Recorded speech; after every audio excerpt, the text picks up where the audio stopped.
তারেক রহমান 17 আসন থেকে দাঁড়াইছে, আমরা সকলে মিলে তাকে প্রধানমন্ত্রী বানাবো ইনশাআল্লাহ।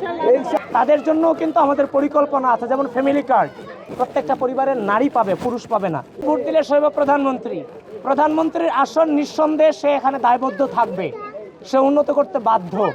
সুতরাং এটা সুবর্ণ সুযোগ যে তারেক রহমান 17 আসন থেকে দাঁড়াইছে, আমরা সকলে মিলে তাকে প্রধানমন্ত্রী বানাবো ইনশাআল্লাহ ইনশাআল্লাহ ইনশাআল্লাহ। এবং এর বাইরে হচ্ছে যে দেখেন, বিগত সময়ে কিন্তু ধনী ধনী হয়েছে আর গরিব গরিব হয়েছে। এই যে গরিব গরিবই থাকে, তো এখন মধ্যবিত্ত শ্রেণী কিংবা হচ্ছে যে আপনার যে প্রান্তিক যে মানুষরা আছে, গরিবরা আছে, তাদের জন্যও কিন্তু আমাদের পরিকল্পনা আছে, যেমন ফ্যামিলি কার্ড। এখন আপনারা যেখানে বসবাস করেন, এখন মাসে যদি 2 থেকে 2,500 টাকা সরকারের কাছ থেকে পায়, প্রত্যেকটা পরিবারের নারী পাবে, পুরুষ পাবে না, তার নামে ফ্যামিলি কার্ডটা হবে। এদিকে আপনাদের কি মনে হয় 2,000-2,500 টাকা কি মাসের জন্য তার উপকার হবে না?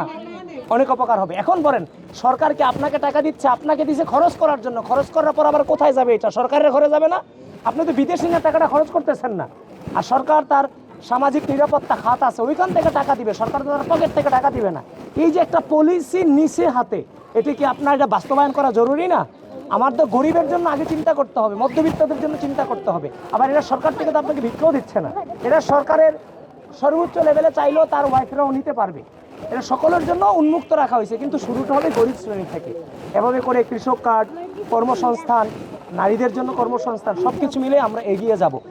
এই জন্যই একদিকে যেমন রাষ্ট্রের সংস্কার দরকার, সংস্কার নাম শুনছেন না? সংস্কার তো আমরাও চাই, সংস্কার দরকার, একই সাথে আমাদের জীবনযাত্রার মান উন্নয়নের জন্য পলিসি দরকার।